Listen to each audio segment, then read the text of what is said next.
एक प्रश्न है, ये कौन सा सुकृत है कि लाला भयो वसुदेव जी के धाम में धुंधमी बाजी है नंद के द्वारे? क्यों? एक बात सिर्फ कथा सुन के टाला मत करो, जीवन में उतारा करो, सीखा करो। तुम्हारे किए हुए सुकृत जैसे पृथ्वी में तुम बीज डालो, उल्टा हो या सीधा, पृथ्वी में बीज बो दिया है तो वो उगेगा ही उगेगा। द सेम थिंग, तुम्हारा कर्म अच्छा हो बुरा हो जैसा भी हो, समय आने पर वो कर्म तुम्हारे सामने खड़ा होगा। जैसे कल हमने कथा सुनाई थी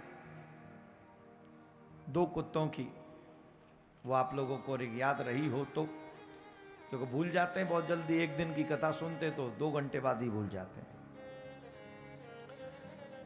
ये कथा भी हमने कई बार आपको सुनाई है कि मैया यशोदा बाबा नंद पूर्व जन्म में ब्राह्मण ब्राह्मणी थे, बड़े अतिथि सेवा करते थे।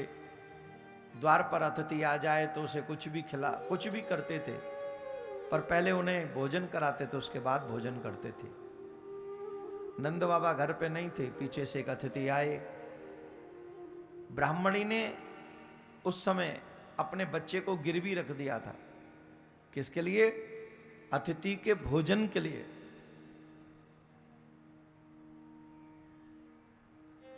अतिथि के भोजन के लिए अपने बच्चे को गिरवी रख दिया था। साधु के पूछने पर, बहुत पूछने पर मां ने बताया था। आजकल तो हम तमाम दुख जा के रो देते हैं संत महात्माओं के आगे। पहले लोग दुख रोते ही नहीं थे, बहुत रेयर रोते थे। बेटे को गिरवी रख दिया जिससे अतिथि को भोजन मिल जाए, और पूछने पर भी नहीं बता रही हैं। बार बार पूछा तब बताया, और जब बताया तो दुख हुआ बाबा को। तब बाबा ने आशीर्वाद दिया कि तुमने एक साधु के क्षुधा शांति के लिए, पेट भरने के लिए अपने बेटे को गिरवी रख दिया। मैं तुम्हें आशीर्वाद देता हूं कि तुम्हारे घर में, तुम्हारी गोद में स्वयं परब्रह्म आकर बालक बनेगा और तुम्हारे आंगन में खेलेगा।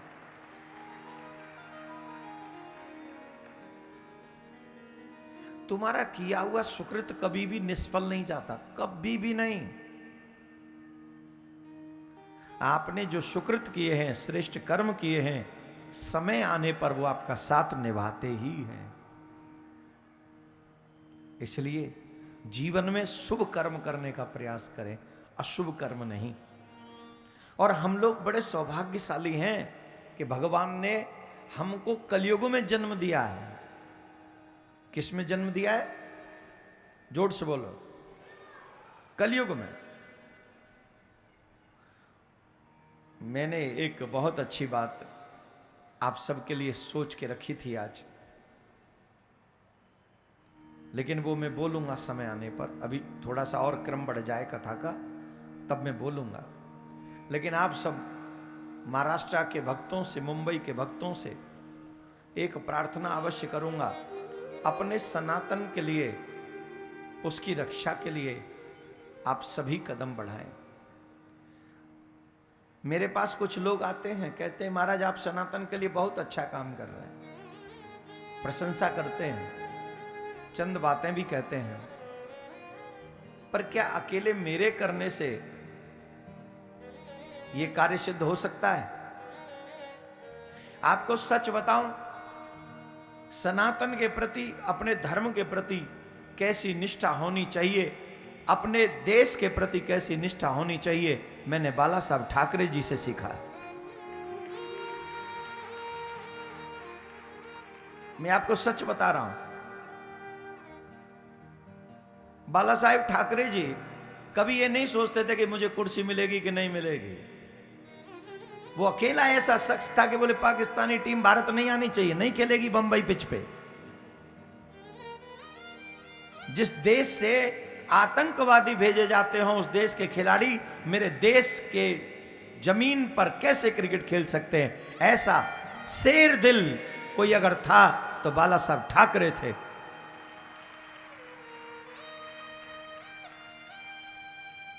जब तक बाला साहब ठाकरे थे ना महाराष्ट्र में, ये च्यू म्यू बोलते नहीं थे, आन पान तान। मैंने किसी का नाम नहीं लिया, समझदार समझ रहे हैं, हिम्मत नहीं होती थी किसी की। आज मुझे लगता है ऐसे शेर की कमी खल रही है महाराष्ट्र में। उस कमी को भरने वाला कोई एकाध शेर चाहिए जो ये कह सके कि मेरे देश का हित जिसमें होगा मैं उसी पर चर्चा करूंगा, वही काम करूंगा, वही बात कहूंगा जो मेरे देश, मेरी संस्कृति, मेरे सनातन को आगे बढ़ा सके। अगर बाला साहब होते आज तो हमारे धर्म पर इतने कटाक्ष कोई नहीं करने की हिम्मत नहीं करता, कोई भी नहीं। और आज हम लोग कुर्सी के स्वार्थ की खातिर कुछ भी सह रहे हैं। मैं आपसे आशा करूंगा, आपके हाथ में ज्यादा बड़ी चीजें नहीं है, मेरे हाथ में बहुत बड़ी चीजें नहीं है। मेरे हाथ में इतना ही मैं कथा से बोल सकूं, आपके हाथ में जो है वो आप प्रयोग कीजिए। वो आपके हाथ में क्या है? खुद भी सनातनी बनिए और अपने बच्चों को भी सनातनी बना दीजिए। बस ये तो आपके हाथ में है ना। कितने दुख की बात है, हमें अपने वंश की चिंता नहीं है, हमें आने वाली पीढ़ी की चिंता नहीं है। अगर हमारे बच्चे सनातनी नहीं हुए तो इससे हमारे वंश खराब होगा कि नहीं होगा? क्या चाहते हैं हमारे आने वाली वंशज शराबी और जुआरी हो जाए, व्यभिचारी हो जाए? अगर हमारे आने वाली पीढ़ी शराबी, जुआरी, व्यभिचारी हो गई तो हमें मरने के बाद भी पानी मिलेगा क्या? ये सरकारें शराब बंद नहीं करेंगे, बहुत सारा पैसा आता है इससे। तुम तो अपने घर में शराब बंद कर सकते हो, तुम तो अपने बच्चों को शराब पीने से रोक सकते हो, तुम तो ऐसे संस्कार दे सकते हो जो उन्हें बता दे कि शराब पीना नरक का द्वार खोलना है। शराबी आदमी क्या तर्पण करेगा? शराबी आदमी क्या श्राद्ध करेगा? जवाब दीजिए मुझे। सनातन का झंडा लेके सनातनी सनातनी हिंदू हिंदू का झंडा लाते तुम, ये झंडा से क्या होगा? जो गुण मैं सनातन से मैं सीख रहा हूं, वही गुण अगर मैंने अपने बच्चों में नहीं दिए तो सही बता रहा हूं मैंने आने वाली पीढ़ी का नाश कर दिया। कल मैं कुछ बच्चों से मिला, यही समिति के कुछ बच्चे थे, इतनी लंबी लंबी चोटी उन्होंने रखी हुई, इतनी मतलब मैं ज्यादा कर दी पर इतनी तो थी। अब वहां कल देखी थी तो यहां आते आते थोड़ी तो बड़ी करनी पड़ेगी ना। तो मैंने बच्चों की चोटी इतनी देखी, मेरा दिल गदगद हो गया। मुझे लगा कि इनके माँ बाप कथा सुनते हैं, यहाँ सेवा करते हैं, उसका प्रभाव उन्होंने अपने बच्चों पे भी डाल दिया कि सर पे सिखा है, गले में कंठी, माथे पे तिलक है। सही मायने में उन्होंने माँ बाप होने का दायित्व निभा दिया। उन्होंने अपनी आने वाली पीढ़ी को नष्ट होने से बचा लिया। थोड़ा कम बजाइए, आपको भी सुनाई पड़ रहा होगा। आने वाली पीढ़ी को बचाना है या मिटाना है, ये हमारे ऊपर डिपेंड है और ये हमारी जिम्मेदारी है। तो अगर आप सनातन के लिए कुछ करना चाहते हैं, पहला कदम यही होना चाहिए कि मैं भी सनातनी बनूं और मेरे बच्चे भी सनातनी बने। मेरे सनातनी जुआ न खेलें, मेरे बच्चे शराब न पिए, मांस न खाएं, गंदी जगह न जाएं, बिना शादी के किसी को भी अपना पार्टनर न समझें। ये संस्कार आप अपने बच्चों को दो।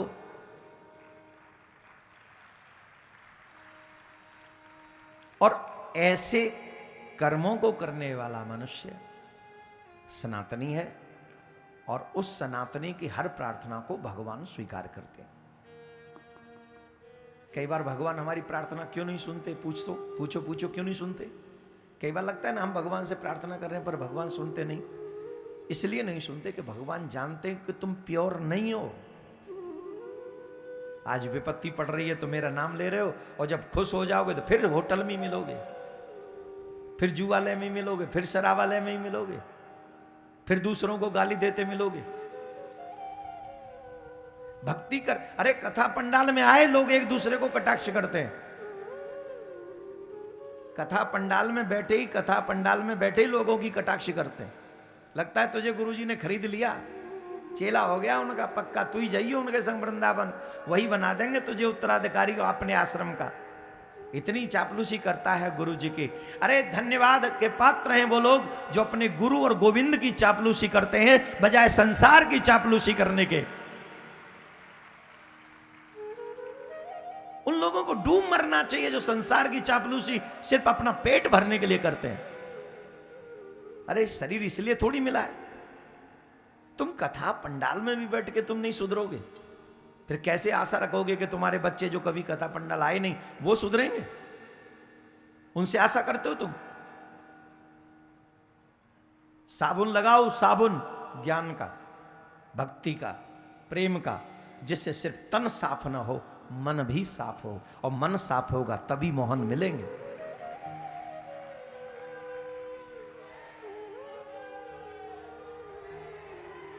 आप लोग बताइए, मैंने आप लोगों से कभी पर्सनल अपने लिए कोई सेवा मांगी है? जवाब दीजिए यहां पर जितने लोग बैठे हैं, बोलिए।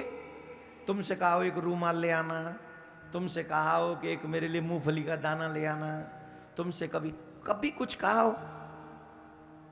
तुम ही लाते हो एक दो जोड़ी कपड़ा, साल भर में एक कुर्ता लाते हो, बोले गुरुजी यही पहन लेना। अब कई बार वो नहीं पहना जाता तो भी तुम्हें गुरुजी पे गुस्सा आ जाता। हम तो बड़े मेहनत से कुर्ता लाए थे, गुरुजी ने नहीं पहना, अब गुरुजी को कुछ देना ही नहीं। और कई लोग तो बड़े देते ही नहीं जीवन भर, गुस्सा हो गए ना कुर्ता नहीं पहना गुरुजी ने। अब लोग नहीं बना, संयोग नहीं बना। अब हमारी कोई जिद तो नहीं थी कि नहीं पहनेंगे तुम्हारा कुर्ता, अब कोई संयोग बन गया, वो नहीं पहना, अगली बार दे के देखो फिर पहन सकते हैं।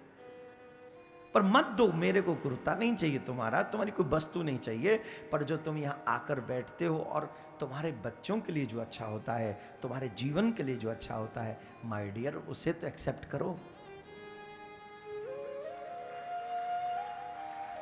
उसे तो आप स्वीकार करते हो। उसमें तो कोई पतन की बात नहीं है, उसमें तो कोई बुरा नहीं होने वाला है। मेरा एक ही निवेदन है, चुगली महापाप है। एक दूसरे की चुगली करना, धर्म की तो बात ही छोड़ो, एक दूसरे की भी चुगली करना बहुत बड़ा पाप है। छिपकली बनना पड़ेगा, सच्ची में पुराणों में लिखा है, जो दूसरे की चुगली करते हैं अथवा सुनते हैं उन्हें छिपकली बनना पड़ता है, और कीड़े मकोड़े खाने पड़ते हैं उन्हें। अब बोलो कीड़े, भागवत सुनने के बाद भी छिपकली बनना चाहोगे? यहां पर आया हुआ एक एक व्यक्ति भगवान का देवदूत है जो इस कथा पंडाल में बैठा है। अगर एक की भी निंदा आपने की तो आप नरक में ही जाओगे, छिपकली ही बनोगे, सच्ची बता रहे हैं।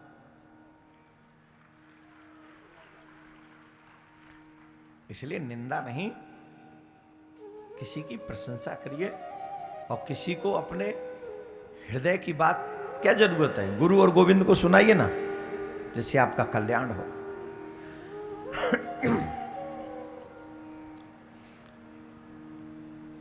बाबा के घर में बधाई, वसुदेव जी के घर में लाला, पर वहां नहीं हुआ। क्यों? क्योंकि पूर्व जन्म का कर्म बाबा के आगे आया, और स्वयं ब्रह्म मैया यशोदा की गोद में आ गए। स्वयं ब्रह्म कृष्ण मैया की गोद में, और ब्रज में बधाई हो रही है। बाबा के द्वार पे बधाई देने की लाइन लगी है, बाबा बधाई है, बधाई है, बधाई है, बधाई है। नंद बाबा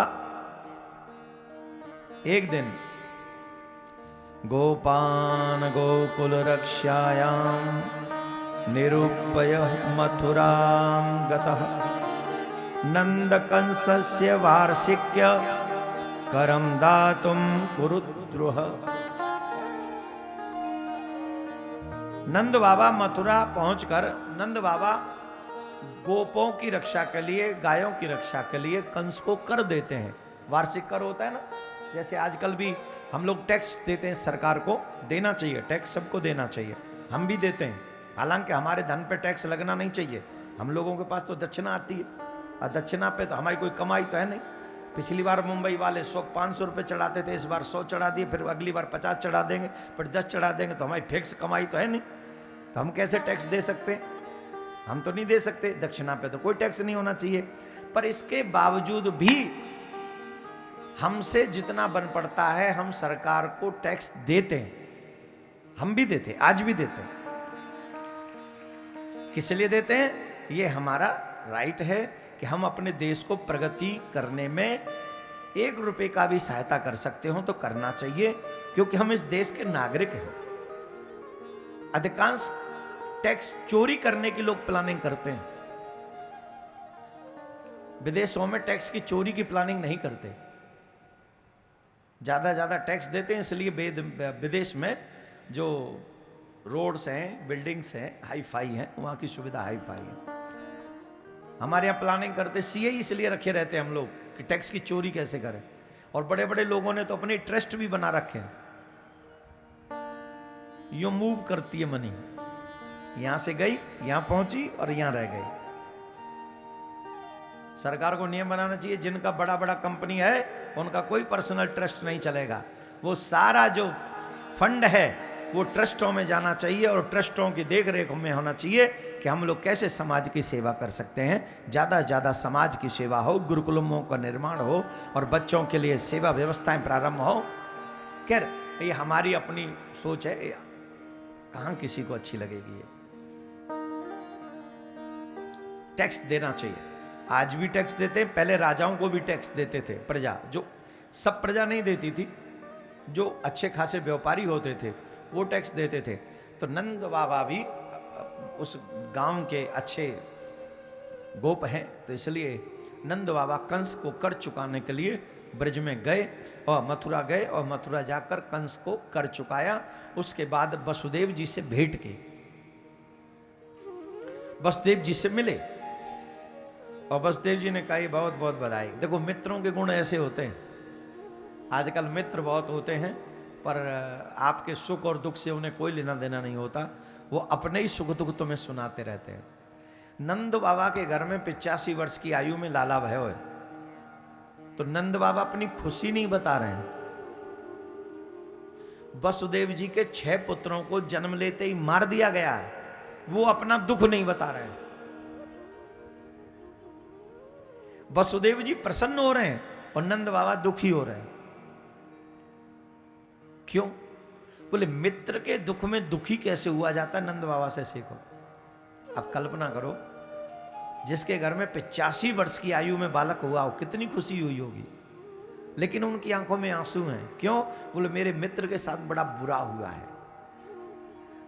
और जिसके 6 बच्चे मार दिए गए हो जन्म लेते ही, और वो फिर भी प्रसन्न हो, आंसू छिपाकर मुस्कुराकर गले लगा रहा हो अपने मित्र को, अरे नंदजू बधाई हो बधाई हो, लाला भयो बधाई हो बधाई हो। अब देखो इसको मित्रता, आज के जमाने में मित्रता दिखेगी? बोलो ईमानदारी से।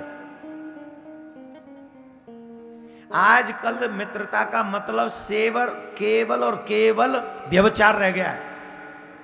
आई एम सॉरी टू से, आज पुरुष पुरुष मित्र नहीं बनना चाहते, स्त्री स्त्री मित्र नहीं बनना चाहते, स्त्री पुरुष मित्र बनना चाहते। What is the reason? Reason क्या है? रात के 2-2 बजे तक मित्र बात कर रहे हैं।